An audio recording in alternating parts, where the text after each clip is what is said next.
Bismillahirrahmanirrahim. Assalamualaikum warahmatullahi wabarakatuh.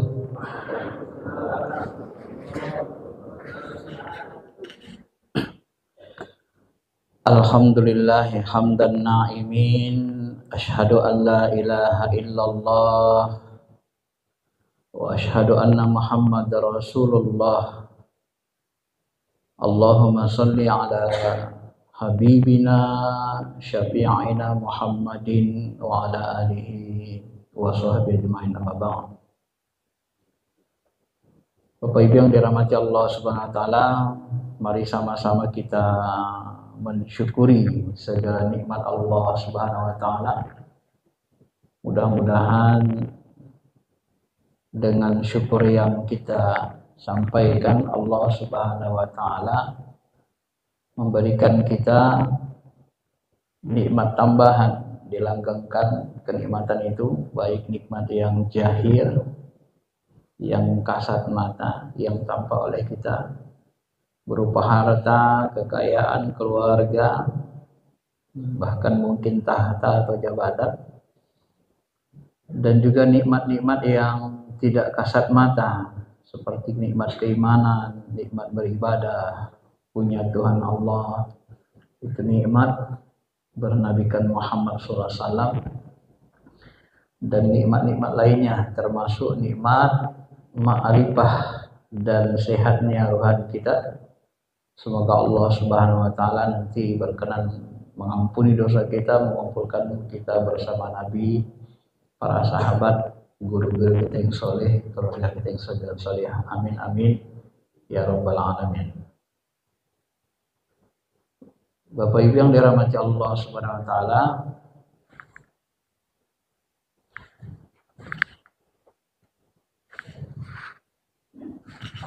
hari ini kita akan membahas tentang pengaruh spiritual ibadah mahdoh terhadap kehidupan sosial, terhadap akhlak kita, kemudian termasuk nanti pengaruhnya kepada kepribadian kita ya, semuanya, termasuk kepada muamalat, hubungan kita dengan manusia.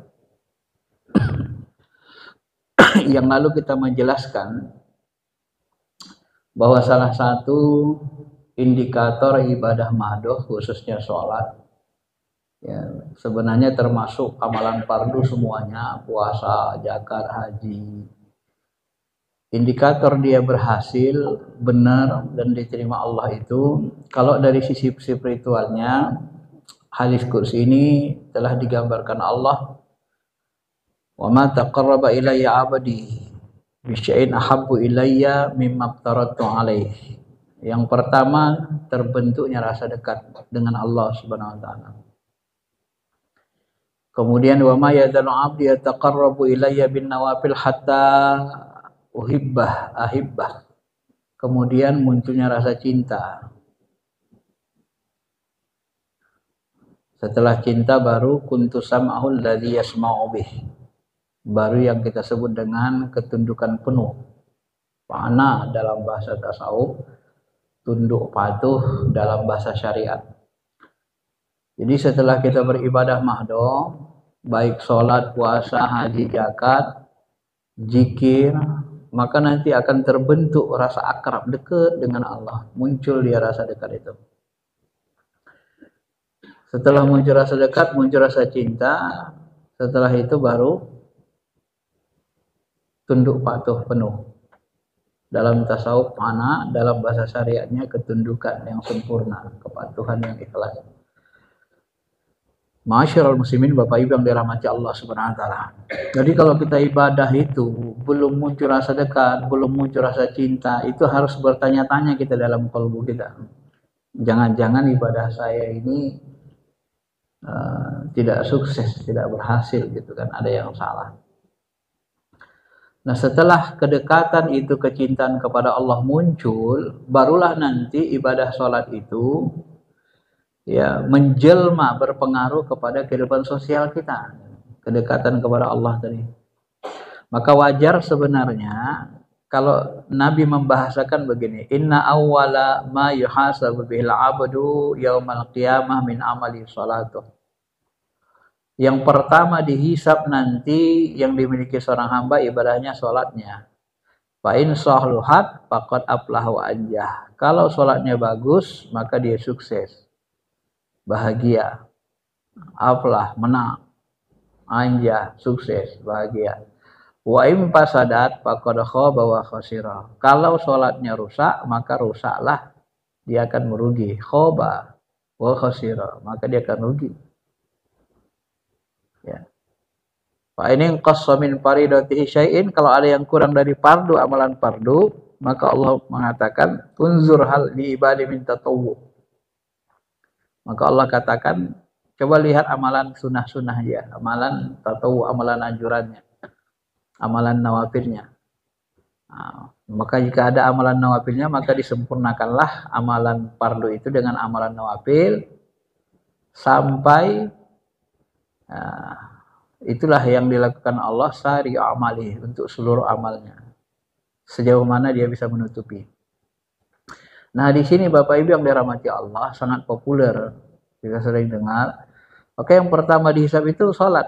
Kalau sholat kita bagus, khusyuk, rukun syaratnya, syariatnya bagus, hakikatnya bagus, maka dia akan menunjukkan rasa dekat, rasa cinta sama Allah, baru ketundukan. Nah, rasa dekat, rasa cinta itu nanti akan menjelma dalam kehidupan sosial kita, ya. Maka dia punya kekuatan energi, inna sholata tanha anil fahsya'i wal munkar. Barulah nanti sholat punya energi, kekuatan, ruhnya itu bisa mencegah kita dari perbuatan keji dan mungkar. Kenapa? Karena kita rasa dekat, merasa diperhatikan Allah. Anta abudallah ka'annaka tarahu. Ini lanjutan kaji kita yang lama kan. Engkau menyembah Allah seperti benar-benar melihat Allah. Nah, rasa ini nanti terbawa, terbiasa. Nah, kalau rasa ini terbawa ke dalam kehidupan sosial, maka kita tercegah dari perbuatan keji dan mungkar. Ya. Kalau dia tidak muncul rasa dekat, rasa cinta, maka nanti ya tentunya itu tadi. Berapa banyak orang yang sholat, nggak ada yang dia peroleh kecuali capek sama berdirinya aja. Itu bahasa Nabi dalam hal lain. Maka nanti dalam hal-hal sosial nanti kita perhatikan bagaimana Tuhan membahasakan ciri-ciri orang yang ibadahnya itu diterima oleh Allah Subhanahu wa taala, termasuk sholatnya. Kalau bahasa Quran kita perhatikan, ara'aital ladzi yukadzibu bid-din fadzalikal ladzi yad'ul yatim wala yahuddu ala ta'amil miskin fawailul lil musallin. Celakalah orang sholat.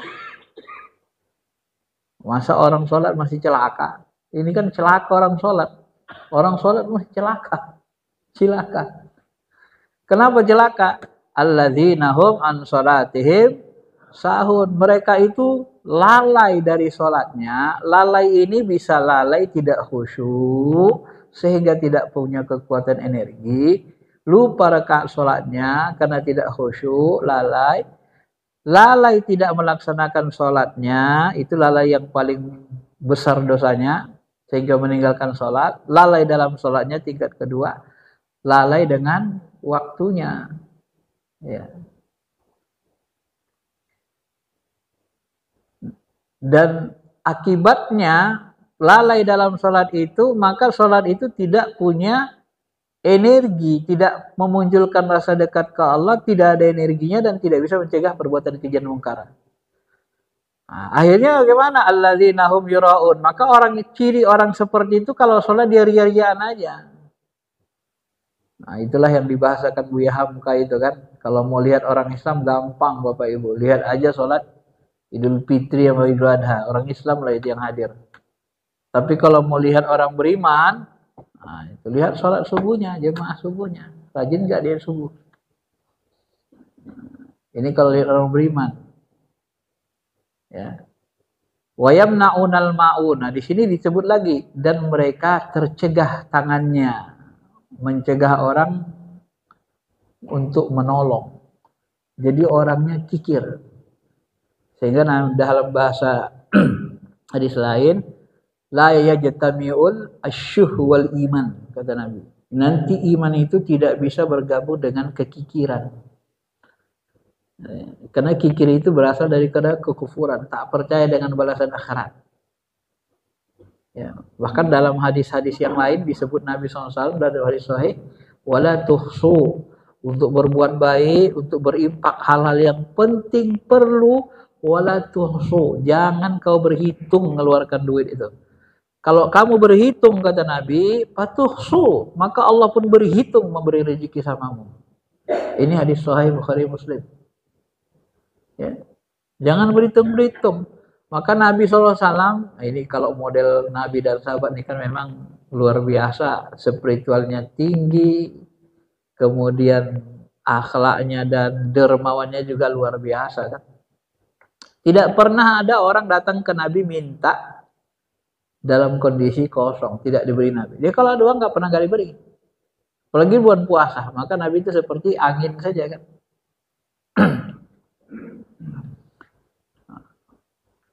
Mungkin pernah saya sampaikan juga, Umar bin Khattab itu dia meninggal memiliki ladang kurma 90.000 hektar. Ada yang menghitungnya tahun 2002 kalau nggak salah ya. Dihitung orang itu 90.000 hektar ladang kurma itu sekitar 11,2 triliun. Kalau tahun 2002. Ya, karena buku itu buku lama. Kemudian penghasilannya itu sekitar ya, 300 miliaran dalam sebulan. Hasil kebunnya 1 hektar 30 juta. Nah, itu sekian miliar, sekian ratus miliar. Dan ternyata Umar bin Khattab itu impaknya dalam sejarah sepertiga. Jadi sepertiga hasil kormanya itu diimpakkan ke masyarakat. Sebahagian kecil untuk kebutuhan keluarga, sisanya beli kebun lagi. Maka meninggal sudah 90.000 hektar kebunnya, Pak. Banyak ya. Saya sekitar sebulan lalu kaget begini. Secara tidak sengaja baca di Detikcom mungkin itu ya. Sri Mulyani mengatakan, Menteri Keuangan, kenapa Amerika itu ekonominya naik terus, melejit. Rahasianya katanya, ternyata di Amerika itu tidak ada uang yang nganggur. Mereka punya uang nggak ditabung, investasi semua. Kalau orang sekarang bilang uang cari uang gitu Pak. Kayak Umar tadi, dia nggak megang uang.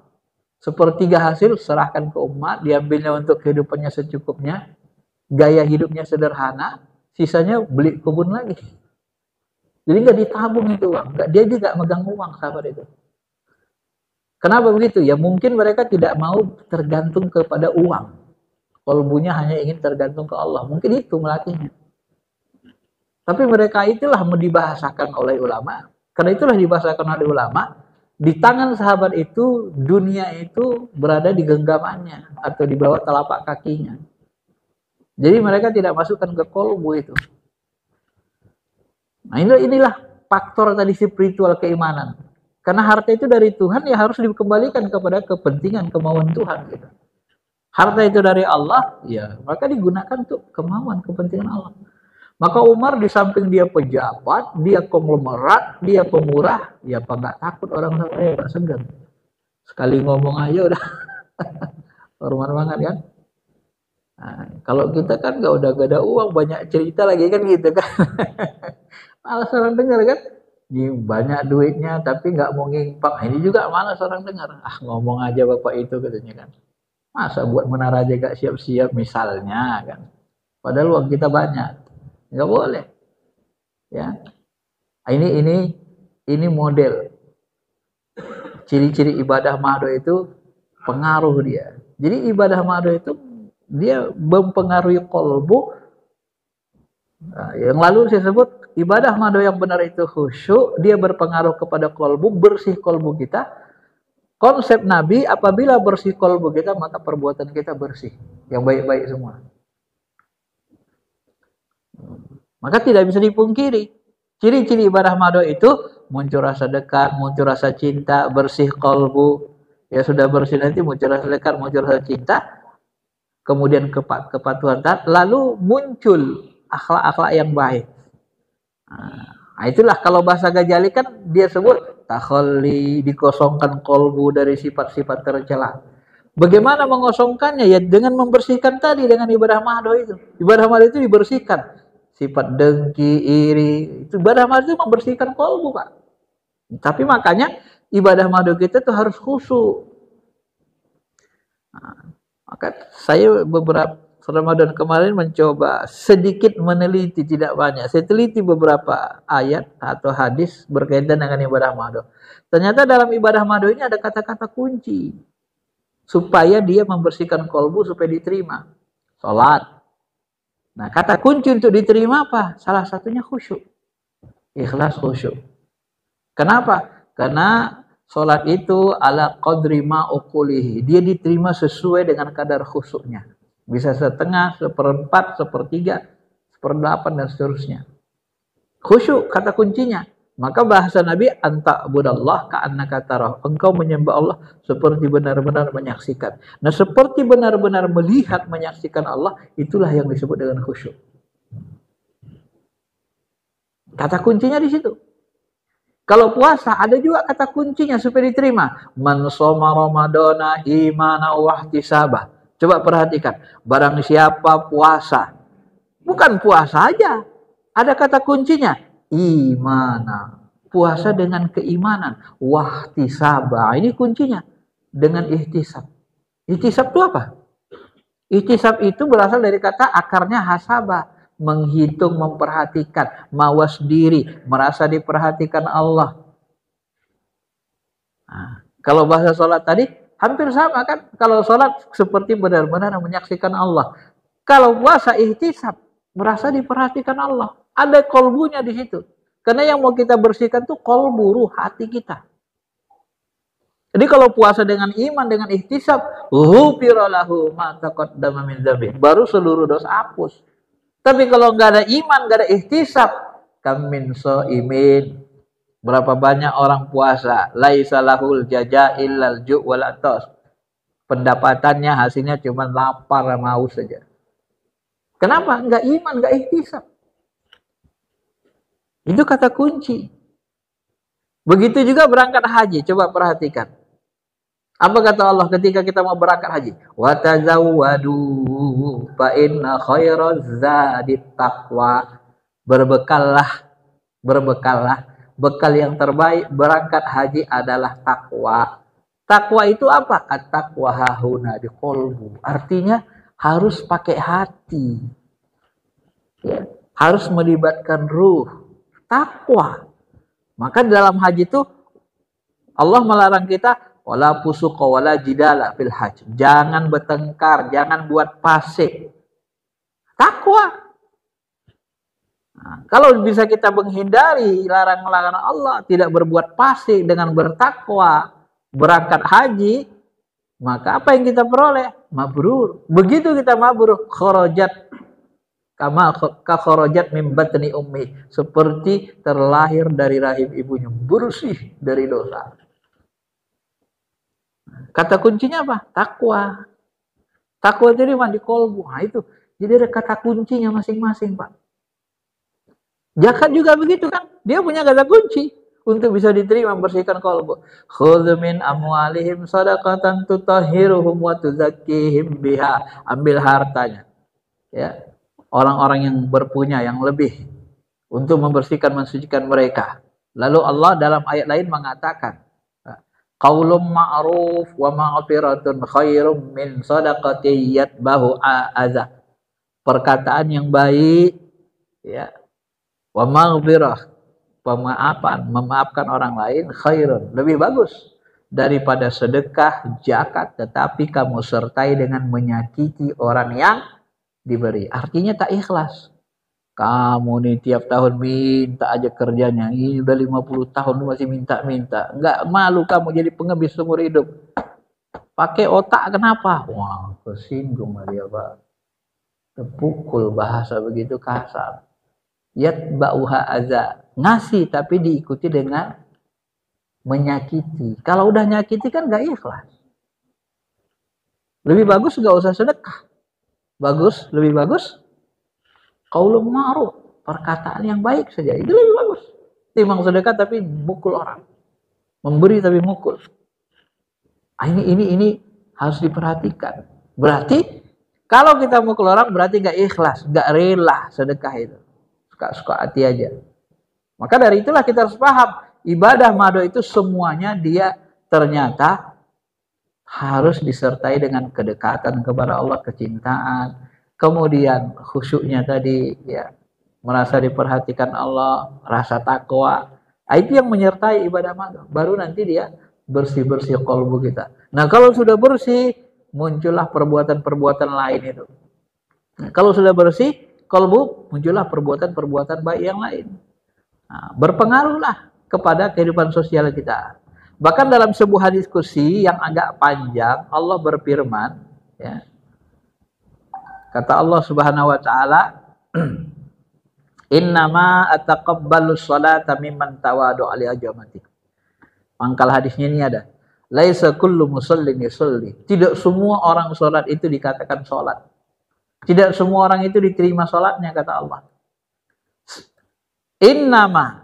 Nah, ini kalau bahasa fikih, bahasa Arabnya kan innama, hanya saja. Orang yang diterima salatnya hanya gitu ya. Ataqabbalu salat. Sesungguhnya orang yang diterima salatnya oleh Allah Taala adalah hanya orang-orang tawaddu'a biha li'ajumati. Nah, yang orang yang tawadu. Salat itu merasa nggak ada apa-apanya. Tunduk. Ini qalbu. Mirip dengan khusyuk kan? Khusyuk wal khudu. Ini khudu, tawadu. Nah, ini spiritualnya. Yang diterima itu yang tawadu, tunduk hatinya ke Allah. Kemudian apa? Kemudian wala yastatil biha ala khalqi. Kemudian dia tidak sombong. Nah, ini akhlak. Ciri-ciri sholat dulu. Kalau udah tunduk ke Allah, bersih ke Allah, tidak sombong sama orang. Nah, kalau masih sombong, nah itu pertanda sholatnya belum sukses. Nah, belum mencegah perbuatan keji dan mungkar kan salah satunya. Kemudian walam yabita musiran ala ma'siyati, dan juga tidak terus-menerus buat maksiat, enggak ada kapoknya. Mentang Allah tutup aibnya, buat lagi. Besok tutup aib, buat lagi. Enggak berhenti, enggak tobat. Nah, kalau orang seperti ini berarti sholatnya ciri enggak diterima. Maka dalam satu riwayat ada katakan begini. Ini riwayatnya diperselisihkan ulama. Hati-hati memahaminya gitu ya, supaya jangan salah paham. Ya Rasul, itu si fulan tuh rajin kali sholat. Tapi asik mencuri aja kerjanya. Kok masih mencuri terus itu? Apa jawab Rasul? Satamna'hu sholatuh. Coba perhatikan, nanti sholatnya akan mencegahnya. Karena sholatnya nanti dia akan berhenti. Itu kata Rasul. Satamna'hu sholatuh. Sholat dia akan mencegahnya nanti melakukan itu. Dia akan muncul rasa bersalah. Semakin dekat kita kepada Allah, semakin muncul rasa bersalah. Nah, apalagi kalau kita sudah khusyuk, kata-kata yang tak jujur itu pun takut kita, Pak. Karena kita merasa diperhatikan Allah kan.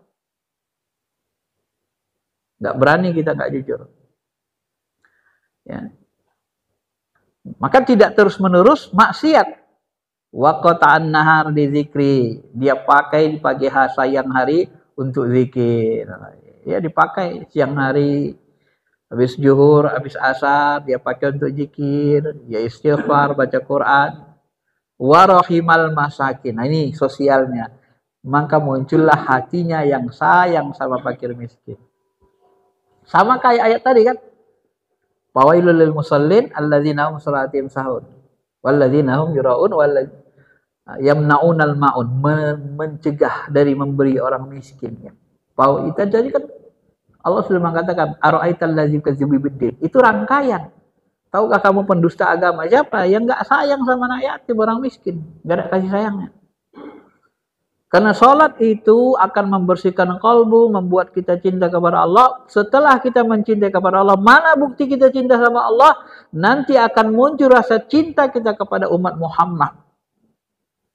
Itu tidak bisa tidak. Itu akan muncul. Maka salah satu doa yang menyebabkan orang bisa menjadi kekasih Allah yang diajarkan Nabi Khidir, Rabbighfirli, Allahumma ighfirli ummati Muhammad, Allahumma arham ummata Muhammad, Allahumma astur ummata Muhammad, Allahumma jibur ummata Muhammad. Siapa yang mengamalkannya ini di pagi hari, setiap pagi diamalkan ini, kata Bahsu Kumpul, maka dia diangkat jadi wali Allah. Bahkan kutub zaman malah. Maka Syekh Saman itu menurut beliau, kan pemahaman beliau, murid-murid Syekh Saman itu rata-rata menjadi wali kutub, termasuk beliau wali tingkat tinggi. Salah satu amalannya ini. Apa itu? Setiap pagi habis subuh ngamalkan, ya Allah ampuni dosa umat Muhammad, ya Allah tutupi aib umat Muhammad, ya Allah mudahkan urusan umat Muhammad. Ini doa tidak pernah ditinggal.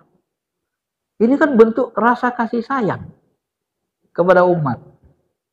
Ya, tak pernah ditinggal doanya. Kalau bahasa Maulana Ilyas, ini ulama besarnya, pendiri Jemaah Tabligh, di dalam Malfuzatnya itu saya baca. Ya, apa kata beliau? Siapa yang menggunakan doa-doa mustajabnya untuk kepentingan umat Muhammad, maka dia akan diangkat menjadi kutub zaman. Wah, coba itu. Siapa yang menggunakan doa-doa mustajabnya, maka dia diangkat menjadi kutub di zamannya. Artinya apa? Doa-doa kita itu nggak boleh untuk diri sendiri saja. Kalau kita menjadi orang mulia, harus doakan umat Muhammad ini. Untuk orang ramai. Termasuk ini, fakir miskin ini kan. Inilah rasa kasih sayang yang muncul dari kolbu, spiritual tadi. Ya. Maka ciri orang yang spiritual tinggi, sayang kepada umat. Dan dia selalu tidak membeda-bedakan kaya miskin. Nah, itu spiritual orang tinggi, orang berpsikologi enggak ada dibeda-bedakan yang kita nih. Kita kalau sudah sempurna spiritualnya seperti itu. Sama aja murid yang miskin yang kaya sama dalam kolbunya. Tidak dibeda-bedakan. Nah, sampai seperti itu. Karena rasa kasih sayang tadi kan. Ini akan muncul rahmal masakin. Wabanas sabil, termasuk orang-orang ibnu sabil yang musafir, wal armalah, termasuk janda-janda miskin. Nah, ini kalau dalam fadilah jihad itu kan sering muncul hadis ini. As-sa'i alal almalah wal miskin kal mujahid fi sabilillah wa kal qaim. La wa kal qaim. Kemudian wa kas-shaim la yaftir. Yang artinya orang-orang yang memberi makan janda-janda miskin itu seperti orang berjihad di jalan Allah. Pahala jihad itu gimana? Pahala jihad itu seperti orang sholat malam setiap detik, setiap waktu. Padahal sholat malam itu kan bisanya malam aja kan. Tapi orang jihad itu, orang beri makan janda miskin dengan fakir miskin tadi, ditanggung nafkahnya hidupnya, itu seperti orang yang sholat malam setiap saat, 24 jam sholat malam pahalanya. Dan 24 jam baca Quran, 24 jam puasa. Makanya pahala jihad gak bisa dibagi. Sampai-sampai sahabat ngomong ke Nabi, ya Rasul, kenapa hebat kali pahala jihad ini? Gimana sih hebatnya? Ada nggak amalan yang lebih hebat? Macam mana kau mencari amalan yang lebih hebat? Orang jihad itu sama orang yang puasa tiap hari. Padahal puasa kita dari pagi sampai sore buka. Tapi pahalanya puasa 24 jam. Baca Quran 24 jam, zikir 24 jam. Dan sholat malam 24 jam. Mana bisa kita sholat malam 24 jam? Ya bagaimana ngimbanginya kata Rasul? Nggak bisa. Dan itu diperoleh orang-orang yang menanggung armalah janda-janda miskin dan fakir miskin. Itu hadis sahih Bukhari. Ya. itu pengganti jihad dalam konteks damai. Maka jihad dalam konteks damai tidak perang adalah jihad ekonomi. Ya. Kalau konteks perang kayak Palestina, jihadnya itu perang. Mati orang Palestina itu menghantam Israel. Dapat apa coba? Begitu dia mati wafat, kalau bahasa guru kita diumpamakan, seolah-olah malaikat tuh melihat dosanya tutup mata gini. Nah, seolah-olah. Kalau bahasa Nabi dihapuskan dosanya semua. Tak dilihat Allah lagi dosanya, dihapuskan. Kenapa? Karena dia sudah serahkan jiwa raganya ke Allah. Sudah dia jual. Maka Allah beli dengan surga. Dan begitu dia masuk surga, 60 orang dari keluarganya dia syafaati, nanti bisa dia tarik. Maka kemarin ada video singkat itu, dia terluka, tentara itu dia menangis dan dia mohon maaf kepada ibunya, dan kalau aku mati nanti aku akan tarik ibu dan ayah dan keluarga masuk surga. Jadi mereka sering diajarkan jihad itu. Tidak ada mati yang terbaik kecuali mati jihad. Karena kita bisa bawa syafaat kan. Nah, jadi tidak ada penyesalan, kematian itu tidak ada. Nah, itu yang membuat orang Palestina bisa bertahan, kuat, ya, bisa bertahan di situ. Karena mereka memahami pahala jihad itu. Kita kan pasti mati, Pak, iya kan? Atau Bapak nggak mau mati-mati? Mau hidup terus? Ya. Masalahnya kan cara matinya gimana coba? Kan cara mati terbaik salah satunya dengan mati syahid. Ya.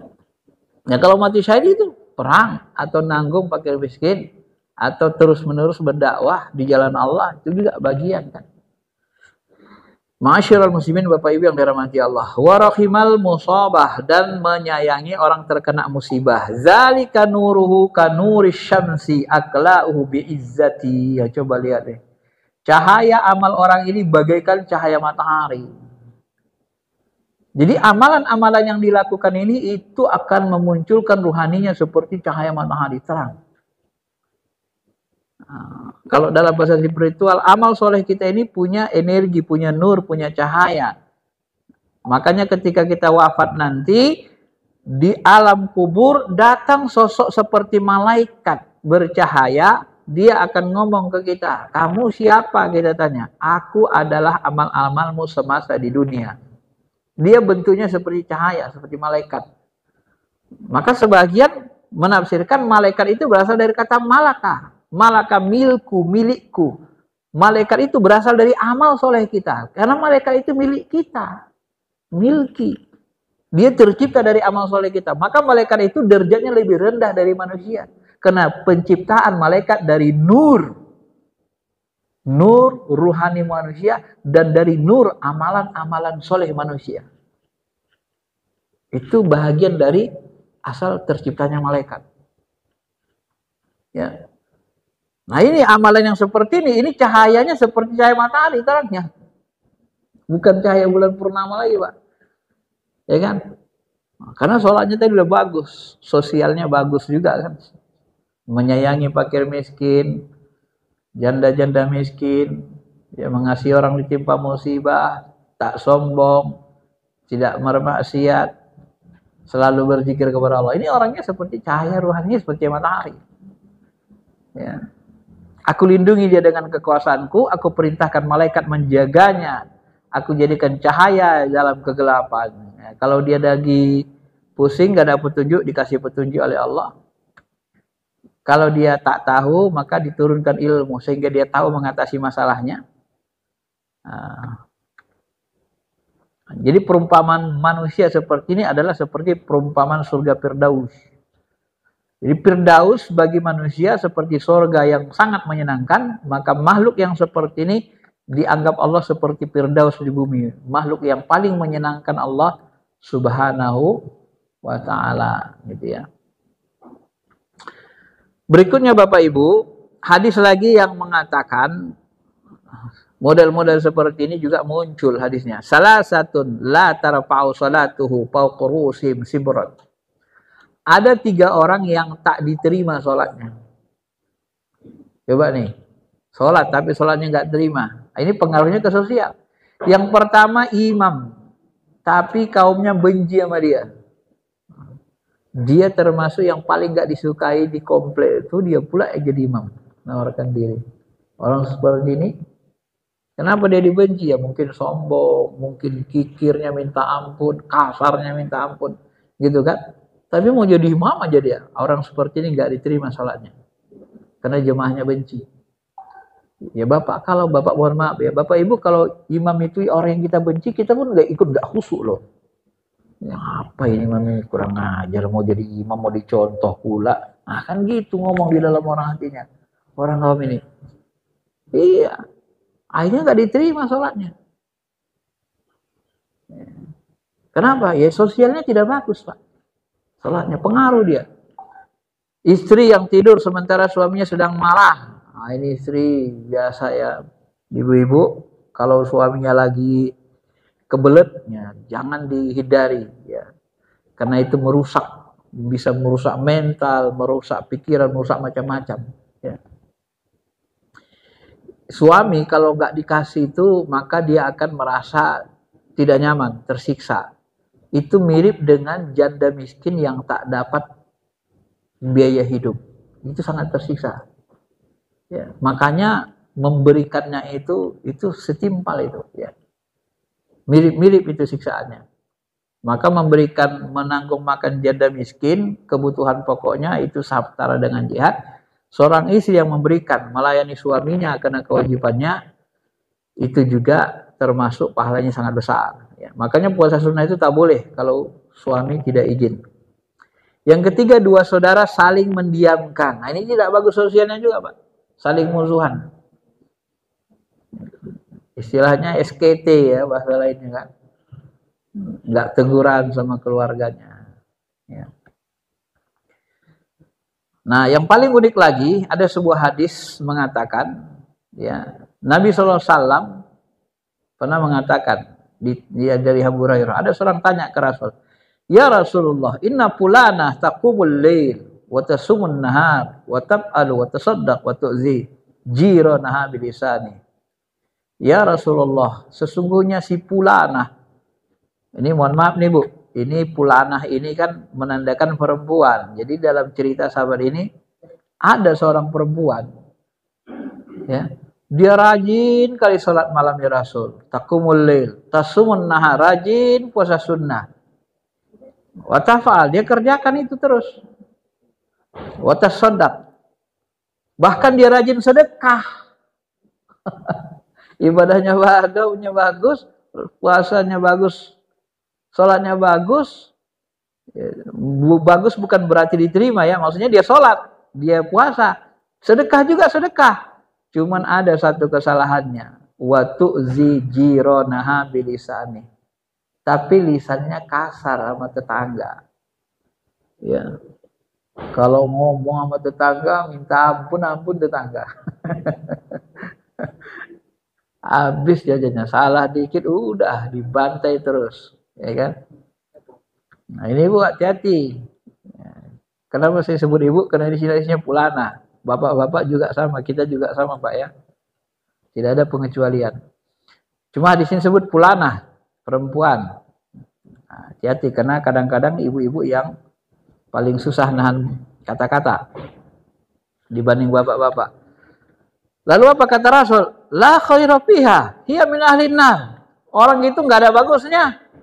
Itu penduduk neraka itu. Coba.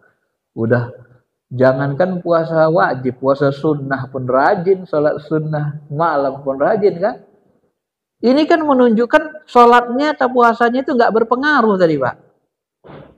Ya, nggak ngaruh dia, nggak memperbaiki, nggak tanha anil fahsya'i wa munkar. Berarti kan nggak ngaruh ke kolbunya. Kenapa? Kalau kolbu rusak, lisan rusak. Maka ngomongnya kasar kali kan. Salah dikit udah nyerang. Maka lalu sahabat bertanya yang lain, wa fulan tusalli maktubah wa tusaddaqa bi aswar wa la tu'khid ahadan. Bagaimana kalau yang satu lagi Rasul, si Pulanah itu dia rajin sholat wajib. Nah, coba. Dia nggak bilang sholat sunat, nggak bilang sholat malam, sholat rajin aja, sholat wajib aja rajinnya. Kemudian kalau sedekah bil aswar, kalau sedekah dikit-dikit aja seadanya ya Rasul. Nggak pala banyak duitnya, sedekahnya dikit-dikit aja. Wala yu'zi ahadan, tapi nggak suka mengganggu tetangganya, nggak suka nyakiti orang lain.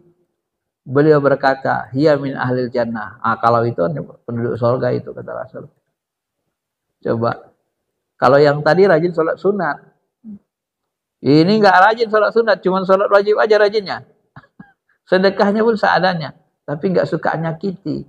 Inilah bahasa-bahasa yang diungkapkan Nabi, di mana spiritualitas ibadah mahdoh seperti sholat, puasa, itu dia harus berefek. Ciri-ciri dia diterima oleh Allah Subhanahu wa taala. Harus efeknya. Ada pengaruhnya dalam kehidupan sosial.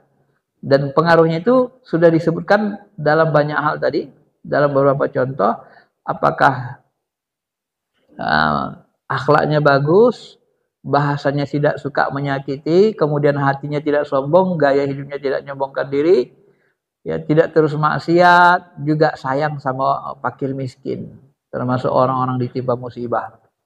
Ya, anak yatim, fakir miskin, ini ciri-ciri ibadah mahdoh yang berhasil spiritualnya dan juga berefek kepada kehidupan sosial. Kalau ini tidak muncul, itu kita harus terus introspeksi. Jangan-jangan ibadah sholatku ini nggak benar ini.